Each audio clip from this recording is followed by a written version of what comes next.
Okay, ఈరోజు మనము వాక్య ధ్యానాంశముగా ఆదికాండము 6వ అధ్యాయము 9వ వచనాన్ని చదువుకుందాం. ఆదికాండము 6వ అధ్యాయము 9వ వచనం. నోవాహు వంశావళి ఇదే. నోవాహు నీతిపరుడును తన తరములో నిందారహితుడనై ఉండెను. నోవాహు దేవునితో కూడా నడిచినవాడు. అందరం ఒకసారి ప్రార్థన చేద్దాం. ఈ వాక్యం ద్వారా ప్రభు మనతో మాట్లాడలాగున, ఆయన కృప మనపై ఉండులాగున ప్రార్థన చేద్దాం.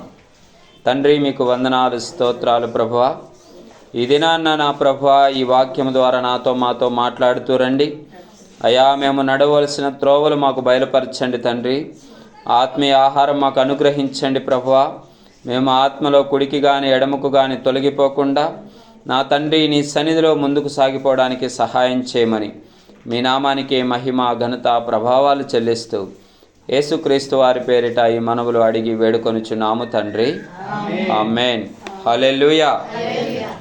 మరి ఈరోజు చదవబడిన వాక్యము మనము ధ్యానం చేద్దాం. ఆదికాండము 6వ అధ్యాయము 9వ వచనం. నోవాహు వంశావళి ఇదే. నోవాహు నీతిపరుడును తన తరములో నిందారహితుడనై ఉండెను. నోవాహు దేవునితో కూడా నడిచినవాడు. హల్లెలూయా. నోవాహు గురించి మనం చాలాసార్లు విన్నాం. అయితే నోవాహు గురించి మనము కొన్ని విషయాలు ఈరోజు ధ్యానం చేద్దాము. అంటే నోవాహు గురించి చెప్తూ దేవుడు ఏమని రాసుకొచ్చాడంటే, ఆయన తన తరములో, ఎక్కడండి, ఆయన ఇంట్లో కాదు, ఆయన బంధువర్గంలో కాదు, కానీ ఆ తరం అంతటిలో కూడా ఎలాగున్నాడంట? నీతిపరుడు, నిందారహితుడు, రైచస్ మ్యాన్, బ్లేమ్లెస్ మ్యాన్ అంటారు. అంటే నీతిపరుడు. బైబిల్ గ్రంథం మొత్తంలో కూడా మొట్టమొదటిసారిగా నీతిని గురించి ప్రస్తావించబడిన సందర్భం ఇదే. నోవాహు విషయంలోనే దేవుడు నీతి గురించి ప్రస్తావిస్తూ ఉన్నాడు. ఎందుకు అలా ప్రస్తావించాల్సి వస్తూ ఉందంటే, దేవుడు ఏమంటా ఉన్నాడంటే, నోవాహు నీతిపరుడు. ఎందుకు నీతిపరుడు? ఆ తరం అంతా ఎలాగుందంటే, పైన వచనం చదివితే ఆదికాండము 6వ అధ్యాయము 1వ వచనం. నరులు భూమి మీద విస్తరింపన ఆరంభించిన తరువాత కుమారులు వారికి పుట్టినప్పుడు దేవుని కుమారులు నరుల కుమార్తెలు చక్కని వారని చూచి వారందరిలో తమకు మనస్సు వచ్చిన స్త్రీలను వివాహము చేసుకొని అప్పుడు యెహోవా, నా ఆత్మ నరులతో ఎల్లప్పుడూ వాదించదు. వారు తమ అక్రమ విషయములలో నరమాత్రులై ఉన్నారు. అయినను వారిని దినములు 120 ఏండ్లగునెను. ఆ దినములలో నెఫీలీలు మరియు భూమి మీద నుండి తరువాతను ఉండిరి. దేవుని కుమారులు నరుల కుమార్తెలతో పోయినప్పుడు వారికి పిల్లలు కనిరి. పూర్వకాలమందు పేరు పొందిన శూరులు వీరే. నరుల చెడుతనము భూమి మీద గొప్పదనియు వారి హృదయము యొక్క తలంపుల్లోని ఊహ అంతయు ఎల్లప్పుడూ కేవలము చెడ్డదని యెహోవా చూశాడు. ఎందుకు నోవాహు గురించే దేవుడు ప్రస్తావిస్తూ ఉన్నాడంటే, భూమి మీద ఉన్న వారందరిలో ఎలాగున్నారంటే, అప్పుడు అందరూ చెడ్డ తలంపులు కలిగి ఉన్నారు, చెడు ఆలోచనలు కలిగి ఉన్నారు. అందరూ పెండ్లికి ఇచ్చుకోవడం, పెండ్లి చేసుకోవడం, పిల్లల్ని కనడం, ఇదే పనిగా ఉన్నారు. కానీ దేవుణ్ణి భయభక్తులు ఎవ్వరికీ లేవండి. అయితే అంతమందిలో కూడా దేవుడు రాస్తున్న మాట ఏంటంటే, ఈ తరము వారిలో, ఆ తరము ఆ జినాల్లో ఉన్న వారందరిలోకెల్లా నోవాహు ఒక్కడే నీతిపరుడుగా ఉన్నాడంట. ఎంత కష్టమైన పని అండి. మనం అనుకుంటాం కదా, పూర్వము టీవీలు లేవు, పూర్వము సినిమాలు లేవు, ఉంటే వాళ్ళు కూడా పాపం చేసేవాళ్ళు, ఇప్పుడు ఎన్నో మనకి పాపంలోకి దించడానికి అవకాశాలు ఉన్నాయని. కానీ నోవాహు దినాల్లో ఏ ఒక్కరు దేవుణ్ణి ఎరిగిన వాళ్ళు కాదు, ఏ ఒక్కరు కూడా భయభక్తులు కలిగిన వారు కాదు, ఏ ఒక్కరు దేవుని మందిరానికి వెళ్ళేవాళ్ళు కాదు, ఎవరు కూడా దేవుడంటే భయపడి పాపం చేయకుండా ఉన్నవాళ్ళు ఎవ్వరూ లేరు. అందరూ పాపం చేసిన వాళ్ళే. అలాంటి సందర్భాల్లో ఒకే ఒక్కడు పాపం చేయకుండా ఉండాలంటే ఎంత కష్టమైన పని అండి. అందుకే దేవుడు ఆదికాండంలో మొట్టమొదటిసారిగా నీతి గురించి ప్రస్తావించినప్పుడు నోవాహు పేరు రాసుకొచ్చాడు. హల్లెలూయా. ఈరోజు మనకెన్నో అనుభవాలు ఉన్నాయి. ఎంతోమంది అనుభవజ్ఞులైన దైవజనులు వాక్యాలు బోధిస్తూ ఉన్నారు. దేవుని వాక్యం విరివిగా అందుతూ ఉంది. మన చేతుల్లో బైబిల్ ఉంది. లేదా మనము ఎక్కడ యూట్యూబ్లోకి వెళ్ళినా, టీవీ ఛానల్స్లోకి వెళ్ళినా దేవుని వాక్యాలు ప్రతి చోట దొరుకుతూ ఉన్నాయి. కానీ మనము నీతిపరులుగా ఉండలేకపోతా ఉన్నాం. నోవాహు ఆ దినాల్లో దేవుని వాక్యమే లేదు, దేవుని ప్రజలే లేరు, దేవుని సన్నిధిని ఎరిగిన వారే లేరు, భయభక్తులు కలిగిన వారు లేరు, అంతా పాపం చేసేవారు ఉన్నారు. అయినా కూడా ఆయన ఎలాగా పేరు సంపాదించుకున్నాడంటే నీతిపరుడు అనే పేరు సంపాదించుకున్నాడు. రెండవది ఏంటంట, ఆయన నిందారహితుడుగా ఉన్నాడు. ఎటువంటి నింద వేసే అవకాశమే లేకుండా జీవించాడు ఆయన. మన చుట్టూ పాపం చేసే వాళ్ళు ఉన్నప్పుడు మనం వాళ్ళకి అరే నువ్వు ఈ పాపం చేయొద్దు, అమ్మా నువ్వు ఈ తప్పు చేయొద్దని ఎప్పుడు చెప్పగలుగుతాం? మనం ఏం పాపం చేయకుండా ఉంటే, మన మీద ఏ నింద లేకుండా ఉంటే ఆ పని చేయగలుగుతాం. అయితే నోవాహు ఆ దినాల్లో అందరూ పాపం చేసేవాళ్ళే, అందరూ చెడు నడత నడిచేవాళ్ళే, కానీ ఆయన మీద నింద వేసే అవకాశం లేకుండా జీవించాడు. నిందారహితుడుగా జీవించాడు ఆయన. రెండు విధాలుగా ఆయన జీవించినట్లు మనకు కనిపిస్తూ ఉంది. ఒకటి నీతిపరుడుగా జీవించాడు, రెండవది నిందారహితుడుగా జీవించాడు. అంత మాత్రమే కాదు కానీ ఏం చేస్తూ ఉన్నాడంట, దేవునితో కూడా నడిచిన వాడు. ఎవరితో నడుస్తూ ఉన్నాడండి? దేవునితో నడుస్తూ ఉన్నాడు. వారి చుట్టుపక్కల ఉన్న వాళ్ళతో కాదు, లేదా ఆ దినాల్లో ఆ తరములో ఉన్న పాపం చేసేవారితో కాదు, తాగుబోతులతో కాదు, తిరుగుబోతులతో కాదు, వ్యభిచారిణులతో కాదు, కానీ దేవునితో నడుస్తూ ఉన్నాడు. ఈరోజు మన అంశం ఏంటంటే, మనము దేవునితో ఎలాగూ నడవాలి, ఎలాగూ దేవునితో మన నడక కొనసాగించాలి, ఎలాగూ దీవెనలు పొందుకోవాలి చూద్దాం. మనము దేవునితో నడవటానికి మొట్టమొదటిగా మనము ఎలాగ దేవునితో నడవాలంటే, మనము గలతీయులకు రాసిన పత్రికలోకి వెళ్దాం. దేవునితో ఎలాగ నడవాలో ప్రభువు మనకి బోధిస్తూ ఉన్నాడు. గలతీయులకు రాసిన పత్రిక 5వ అధ్యాయము 16వ వచనంలో దేవుడు కొన్ని మాటలు మనకి తెలియపరుస్తూ ఉన్నాడు. 5వ అధ్యాయం 16వ వచనం, నేను చెప్పునదేమనగా ఆత్మానుసారముగా నడుచుకొనుడి, అప్పుడు మీరు శరీరేచ్ఛను నెరవేర్చరు. హల్లెలూయా. దేవునితో నడవాలంటే ఏం చేయాలో తెలుసా? ఆత్మానుసారంగా నడుచుకోవాలి. అంటే శరీరం చెప్పినట్టు వినకూడదు. ఆ రోజు నోవాహు దేవునితో నడవగలిగాడు అంటే కారణం ఏంటో తెలుసా? ఆయన ఆత్మానుసారంగా నడుచుకున్నాడు. ఆ దినాల్లో ఉన్నటువంటి ప్రజలు చెప్పుండొచ్చు, ఒరే మేమందరము ఒక మార్గంలో వెళ్తుంటే నువ్వు ఒక్కడెందుకు నీతేనే అట్లా మడిగట్టుకొని కూర్చుంటావని అనొచ్చు. అన్నరా చెప్పండి? మనం బంధువులకి ఏదన్నా ఫంక్షన్కో ఏదన్నా దావత్కి వెళ్ళినప్పుడు అందరు తాగుతూ ఉంటే నేను తాగనంటే ఏమంటారు? ఒరే అందరు తాగుతున్నారు కదా కొంచెం తాగని చెప్పేసి బలవంతం చేసేవాళ్ళు ఉంటారు. మంచికి ఎవరు బలవంతం చేయరండి. ఇదిగో పలానా కాకరకాయ జ్యూస్ తాగు నీకు షుగర్ తగ్గుద్ది, పలానా సొరకాయ జ్యూస్ తాగు నీకు ఒళ్ళు తగ్గుద్ది అని ఎవ్వరు బలవంతం చేయరు. అది మనం అడిగినా చెప్పరు అసలు. కానీ మందు మాత్రం నీ దగ్గర డబ్బులు లేకపోయినా నేను పెట్టి పోపిస్తాను రా బాబు అని చెప్పేసి, అందరు తాగుతున్నారు నువ్వెందుకు తాగవు అని చెప్పేసి బలవంతం చేస్తారు. ఆ రోజు నోవాహును కూడా బలవంతం చేసి ఉండొచ్చు పాపం చేయడానికి. అరే మేమందరము మా ఇష్టానుసారంగా జీవిస్తున్నాం, వ్యభిచరిస్తున్నాము, దొంగతనం చేస్తున్నాము, పెండ్లిళ్ళు ఎవరిని పడితే వారిని పెళ్లి చేసుకుంటున్నాము, సుఖంగా జీవిస్తున్నాం, నువ్వెందుకు రా ఇలా ఉన్నావని నోవాహును అని ఉండొచ్చు. కానీ ఆయన ఒకటే నిర్ణయం తీసుకున్నాడు, ఏంటంటే ఆయన ఆత్మానుసారమైన జీవితాన్ని జీవించాలనే నిర్ణయం తీసుకున్నాడు. హల్లెలూయా. ఆత్మానుసారమైన జీవితం మనల్ని నిత్యరాజ్యం వైపు నడిపిస్తుంది ప్రియులారా. శరీరము మనల్ని ఎప్పుడు పాపం వైపే నడిపిస్తుంది. శరీరం చెప్పినట్లు నడుచుకుంటే అది రోగాలమయం చేసి మనల్ని రోగిగా మారుస్తుంది. కానీ ఆత్మానుసారమైన జీవితము దేవుడు మనకి అనుగ్రహించాడు. కాబట్టి ఆత్మ ఏం చెప్తుంది, ఏది మంచి ఏది చెడు, ఏది చేయొద్దు ఏది చేయకూడదు, ఆత్మ మనకి చెప్తానే ఉంటుంది ప్రతిసారి. కానీ దాన్ని త్రోసిపుచ్చి మరి మనము శరీర ఇచ్చలను నెరవేర్చుకుంటాం. నోవాహు ఆత్మను తోసిపుచ్చినవాడు కాదు. ఎందుకంటే దేవుడు కొత్త నిబంధన గ్రంథంలో నోవాహు గురించి రాస్తూ ఏమని రాస్తారంటే, ఇదివరకు జరగని సంగతుల గురించి దేవుడు ఆయనకి చెప్పినప్పుడంట విధేయత చూపించి ఓడ కట్టాడు ఆయన.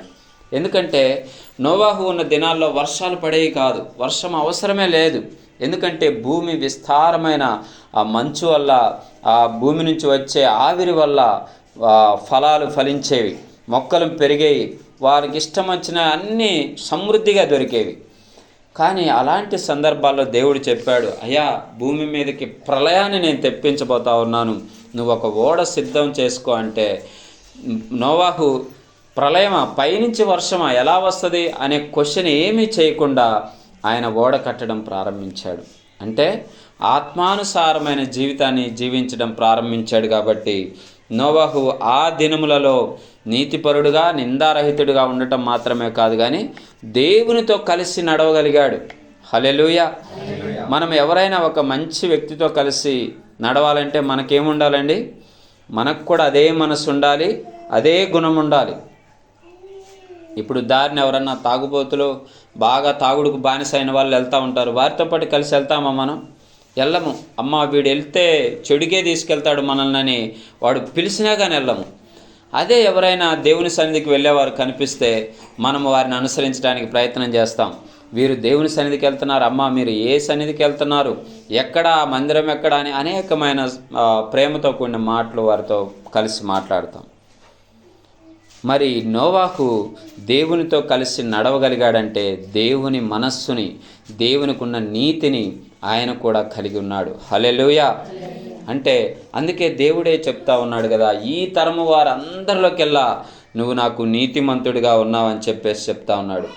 ఆత్మానుసారంగా ఉంటే మొదటిగా దేవునితో కలిసి నడవగలం.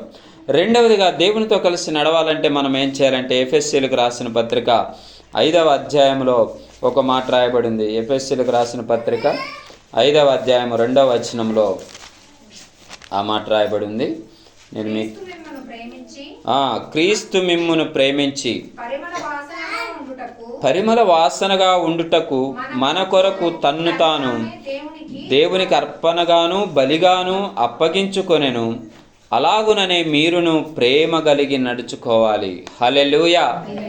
దేవుడు ఏమని చెప్తున్నాడంటే మీరు క్రీస్తు వలె ప్రేమ కలిగి నడుచుకొనుడి అంటా ఉన్నాడు. మొదటిది ఏంటండి? ఆత్మానుసారంగా నడవాలి దేవునితో నడవాలంటే. రెండవది ప్రేమ కలిగి నడుచుకోవాలి. పైన రాసిన మాట ఏంటంటే క్రీస్తు మనకి పరిమళ వాసనగా ఉండడం కోసమంట తనను తాను అప్పగించుకున్నాడు.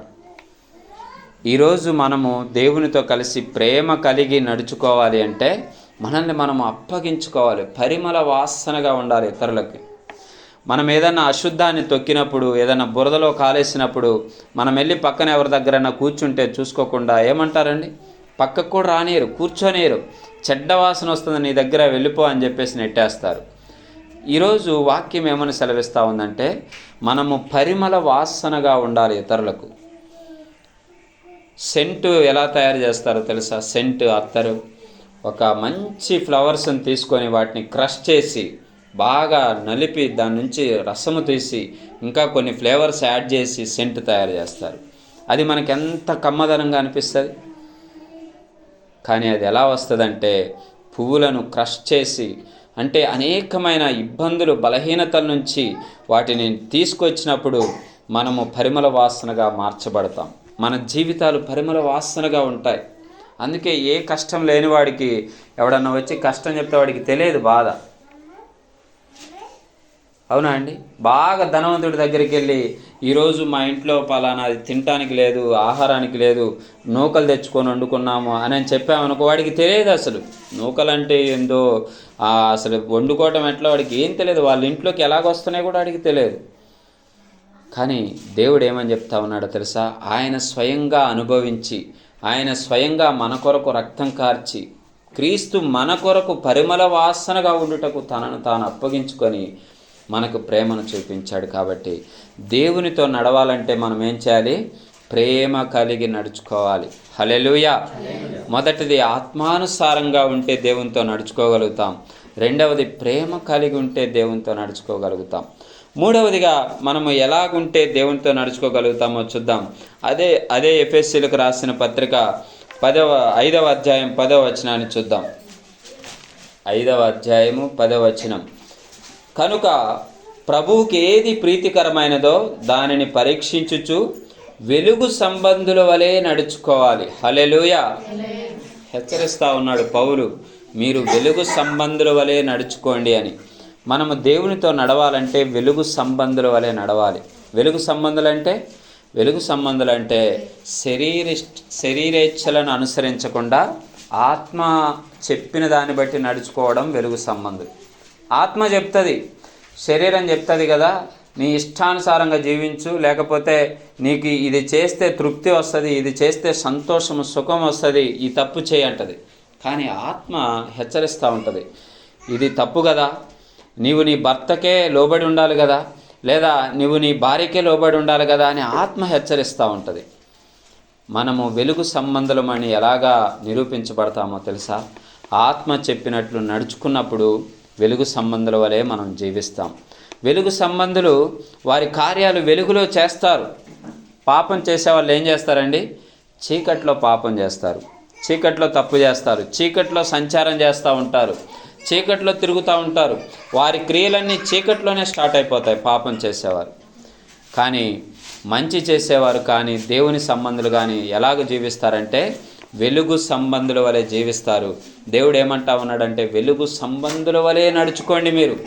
అంటే ఏ పాపము లేకుండా వెలుగులో నీవు బయటికి రా, వెలుగులో దేవునితో సహవాసం చేయి, దేవుడు చెప్పినట్టు నడు అని చెప్పేసి వాక్యం సెలవిస్తూ ఉంది. నోవాహు ఆ దినాల్లో వెలుగు సంబంధి వలె నడుచుకున్నాడు. పాపం ఎక్కడా చేయలేదు, నింద ఎక్కడా తెచ్చుకోలేదు. అందుకే సాక్షాత్తు దేవుడే అంటా ఉన్నాడు కదా, అయ్యా ఈ తరం వారందరికల్లా నువ్వే నాకు కనపడుతున్నావు నిందారహితుడిగా అని అంటా ఉన్నాడు. ఎంత గొప్ప జీవితం అండి. ఈరోజు మనకి ఇన్ని వాక్యాలు వినిపించబడుతున్నా మనము ఇంకా వెలుగు సంబంధుల వలె లేకపోతే దేవునితో నడవలేం ప్రియులారా. మనకి దేవునితో నడవాలనే ఆశ ఉంది, కానీ ఎందుకు నడవలేకపోతున్నామంటే ఇంకా మనం వెలుగు సంబంధుల్లాగా ఉండలేకపోతున్నాం, ఇంకా మనం ఆత్మానుసారమైన జీవితం జీవించలేకపోతా ఉన్నాం. కాబట్టే మనం అలాగా నడవలేకపోతా ఉన్నాం, ఇంకా ప్రేమ కలిగి జీవించలేకపోతా ఉన్నాం. కాబట్టి దేవునితో కలిసి నడవలేకపోతా ఉన్నాం. దేవునితో కలిసి నడవాలంటే ఇంకా ఎట్లాంటి గుణం కలిగి ఉండాలంటే ఎఫెసీలకు రాసిన పత్రిక అదే 5వ అధ్యాయం 15వ వచనంలో మరో మాట చూద్దాం. 5వ అధ్యాయం 15వ వచనం, దినములు చెడ్డవి గనుక మీరు సమయమును పోనీయక సద్వినియోగము చేసుకొనుచు అజ్ఞానుల వలె కాక జ్ఞానుల వలె నడుచుకొనున్నట్లు జాగ్రత్తగా చూసుకొనుడి. హల్లెలూయా. దేవునితో నడవాలంటే ఏం చేయాలండి? జ్ఞానుల వలె నడుచుకోవాలి. నోవహు ఎప్పుడైతే దేవుడు అయ్యా జలప్రలయం వస్తుంది నువ్వు ఒక ఓడ కట్టాలంటే జ్ఞానము కలిగి నడుచుకున్నాడు. అయ్యో దేవుడు ఊరికే చెప్పడు కదా, దేవుడు నన్ను రక్షించాలనే చెప్పాడని జ్ఞానము కలిగి ఓడ కట్టడం ప్రారంభించాడు. మనం ఈరోజు ఎన్నో వాక్యాలు మనల్ని హెచ్చరిస్తాయి, ఇది తప్పు ఇది రైటు అని మనకు అన్ని విషయాలు దేవుడు తెలియపరుస్తూనే ఉంటాడు. కానీ మనం జ్ఞానం లేక అజ్ఞానుల వలె నడుచుకుంటాం. అందుకే దేవుడు ఏమంటా ఉన్నాడు, మనం అనుకుంటాం కదా ఈరోజు ఆగి ఈ పని చేద్దాం, ఈ నెల ఆగి ఇక ఇది పాటిద్దాం, ఈ నెల ఆగి ప్రతిరోజు ఉదయం ప్రార్థన చేద్దాం అనుకుంటాం, ఈ నెల ఆగి ప్రతిరోజు మధ్యాహ్నం ప్రార్థన చేద్దాం అనుకుంటాం, ఈ నెల ఆగి నెలలో ఒకసారన్నా ఉపవాసం ఉండాలనుకుంటాం. అన్నీ ఎప్పుడండి? కొంచెం ఆగి అనుకుంటాం. కానీ వాక్యం ఏమని చెప్తా ఉందంటే ఇక్కడ ఎఫెసీలు 5:15లో దినములు చెడ్డవి గనుక మీరు సమయము పోనీయక సద్వినియోగం చేసుకోవాలి. సమయాన్ని పోనీయొద్దండి. దినాలు చాలా చెడ్డగా ఉన్నాయి. ఎందుకంటే ప్రభువు ఇప్పుడు వస్తాడో రేపు వస్తాడో తెలియదు. కాబట్టి ఇక సమయాన్ని పోనీయొద్దు. ఇప్పటిదాకా పోనిచ్చింది చాలు, ఇప్పటిదాకా జాగు చేసింది చాలు. రేపు చేసుకుంటానులే ప్రార్థన, ఎల్లుండి చేసుకుంటానులే ప్రార్థన కాదు. ఈరోజు ఇప్పుడే నువ్వు మోకరించి ప్రార్థన చేయాలి. సమయాన్ని సద్వినియోగపరచుకోవాలి అని వాక్యం సెలవిస్తూ ఉంది. అంత మాత్రమే కాదు కానీ జ్ఞానుల వలె నడుచుకోవాలి మనం. ఏది జ్ఞానము, ఏది దేవుడు చెప్పిన మాట, ఏది అపవాది మనల్ని ప్రేరేపిస్తున్న మాట అని తెలుసుకొని జ్ఞానుల వలె నడుచుకుంటే మనం దేవునితో నడుచుకోగలుగుతాం. కాబట్టి మరొక మాట చూద్దాం. అక్కడే గలతీయులకు రాసిన పత్రిక 5వ అధ్యాయం 25వ వచనాన్ని చూద్దాం. ఇంకా ఎలాగా మనం ప్రభుతో నడవాలంటే ఆత్మను అనుసరించి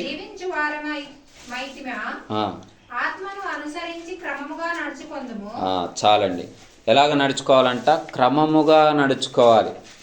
ఇంకోటి ఏంటి, నాకు అన్నీ తెలుసులే, నాకు ఎలా నడుచుకోవాలో తెలుసులే అంటాం, కానీ క్రమం ఉండదు మన దగ్గర. ఎప్పుడు ఏ అడుగేయాలి, ఎప్పుడు ఎలాంటి ప్రార్థన చేయాలి, ఎప్పుడు ఎలాగ దేవుని సన్నిధిలో గోజాడాలనే విషయం మనకు తెలియదు. కాబట్టి ఆత్మానుసారంగా జీవిస్తూ ఆత్మానుసారంగా నడుచుకుంటూ క్రమము కలిగి నడుచుకోండి అని వాక్యం చెప్తా ఉంది. క్రమము లేకపోతే మనము సరైన విధానంలో వృద్ధి చెందలేమండి.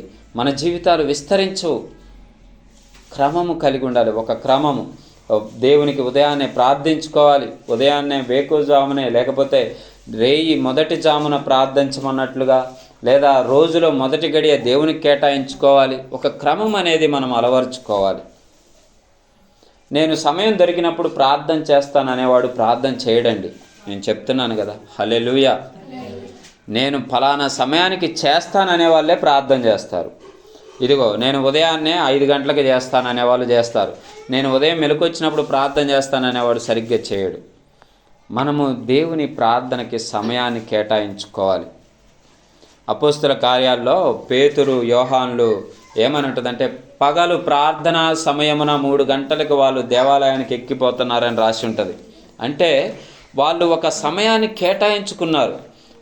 ఒకసారి ఆ మాట చూద్దాం. అపోస్తుల కార్యాలు 3వ అధ్యాయం అనుకుంటా, 3వ అధ్యాయం 1వ వచనం. పగలు 3 గంటలకు ప్రార్థనా కాలమున పేతురును యోహానును దేవాలయమునకు ఎక్కి వెలుచుండెను. వాళ్ళకేంటండి, ఒక సమయాన్ని కేటాయించుకున్నారు. 3 గంటలకి ప్రార్థన చేసుకోవాలి. ఇక వాళ్ళు ఎన్ని పనులున్నా వదిలేసి ప్రార్థన చేస్తారు. ఈరోజు మనం కూడా ఒక క్రమాన్ని అలవరుచుకోవాలి. దేవునితో నడవాలంటే నేను ఫలానా సమయానికి దేవుని సన్నిధిలో ప్రార్థిస్తాను, ఇక నువ్వు ఎక్కడైనా ఉండుగాక, నువ్వు ఆ పని చేయాలి. అప్పుడు దేవునితో కలిసి మనం నడవగలుగుతాం. ప్రియులారా, నాకు ఖాళీ దొరికినప్పుడు చేస్తానంటే ఈ జీవితంలో ఖాళీయే దొరకదు మనకి కదా. ఎప్పుడు బిజీతోనే మనం తిరిగిపోతూ ఉంటాం. ఒకరెవరో చెప్పుకొచ్చారు ఒక జోకు, హాస్యాస్పదంగా, ఆడవాళ్ళకంటే ఎప్పుడు ఏదో ఒక ఆలోచనతో బిజీగా ఉంటారంట. దేని మీద ఎక్కువ మంది బిజీగా ఉంటారంట అంటే, రేపు ఏం కూర చేద్దామనే ఆలోచనతోనే బిజీగా ఉంటారంట. ఇంట్లో కూరగాయలు లేకపోతేనేమో కూరగాయలు ఏం లేవు, ఏం కూర చేద్దామనే ఆలోచన. ఒకవేళ 4-5 రకాల కూరగాయలు ఉన్నాయనుకో, ఏం కూర చేద్దాం ఈ 4-5 రకాల్లో అనేది అదొక ఆలోచన. అంటే సాతానుడు ఏదో ఒక విధంగా, అంటే పురుషుల గురించి ఎందుకు చెప్పట్లేదు అంటే, వాళ్ళు ఏదో పనికని వెళ్ళి ఉంటారు కదా, అట్లా చెప్తున్నాను. అంటే స్త్రీలు కూడా జాబ్ చేసే వాళ్ళు ఉన్నారు, అట్లని కాదు, కానీ మామూలుగా నవ్వుకోవడం కోసం ఎవరో ఈ విషయం తెలియజేశారు. అంటే దేవుడు మనల్ని ఎప్పుడు ఏదో ఒక బిజీగా ఉంచుతాడండి. కాబట్టి మనం దేవునితో నడవాలంటే ఒక సమయాన్ని కేటాయించుకోవాలి. అందుకే ఈ వాక్యం ఏమని సెలవిస్తూ ఉందంటే, క్రమముగా నడవండి, దేవునితోటి ప్రేమ కలిగి నడవండి, ఆత్మానుసారంగా నడవండి. ఇవన్నీ చేయగలిగితేనే మనము దేవునితో కలిసి నడుస్తాం. లేదంటే మనుషులతో కలిసి నడుస్తాం. మనుషులతో కలిసి నడవాలంటే ఏం లేదు, మనకి లోకంలో ఉన్న ఆ యొక్క వింతలు, లోకంలో ఉన్న పోకడలన్నీ తెలుసుంటే చాలు. కానీ దేవునితో నడవాలంటేనే మనం ఆత్మానుసారంగా నడవాలి, క్రమముగా నడవాలి, ప్రేమ కలిగి నడవాలి. ఇంకా మనం ఎట్లా వాక్యానుసారంగా నడవాలి, వెలుగు సంబంధుల వలె నడవాలి, సమయాన్ని పోనీయకుండా నడవాలి. ఈరోజు రేపు చేద్దాం, ఎల్లుండి చేద్దాం అనే ఆలోచన ఆత్మీయ జీవితంలో ఉండనే కూడదండి. ఎందుకంటే బైబిల్లో ఒక మాట రాసి ఉంటుంది ఏంటంటే, అపవాది అంట గర్జించు సింహం వలె తిరుగుతూ ఉన్నాడంట. సింహము బయట, మన ఇంటి బయట తిరుగుతూ ఉందనుకోండి, మనం తలుపు ఎప్పుడు వేస్తామండి? ఎప్పుడు వేస్తాం? వెంటనే వేస్తాం తలుపు. చూద్దాం, లేదా అక్కడ ఉంది కదా, ఇక్కడ ఉంది కదా, కొద్దిగా వేద్దాం అనుకుంటాము తలుపు. ఆత్మీయ జీవితంలో కూడా ఎప్పుడు అపవాది మనల్ని పట్టుకుంటాడో తెలియదు. కాబట్టి నువ్వు వెంటనే తలుపేసేయాలి లోకానికి. దేవుని దగ్గర తలుపు తెరిచి కూర్చోవాలి. ప్రభువా, నేను నీ వైపు తిరుగుతున్నాను, నీతో నడవాలని ఆశపడుతున్నాను.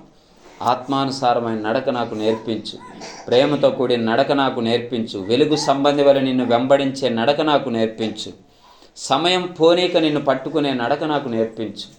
అలా ప్రార్థన చేయగలిగితే దేవుడు మనకు సహాయం చేస్తాడు. చివరిగా ఒక మాట చెప్తాను. నోవాహు అలాగా దేవునితో నడిచాడు కాబట్టి ఏం చేశాడండి? నోవాహు ఏం కట్టాడు? ఓడను కట్టాడు. కానీ నిజం చెప్పాలంటే ఓడతో పాటు తన జీవితాన్ని కట్టుకున్నాడు, తన కుటుంబాన్ని కట్టుకున్నాడు. తన జీవితాన్ని కట్టుకోవడం అంటే ఆ తరము వారందట్లోకెల్లా గొప్ప పేరు తెచ్చుకున్నాడు.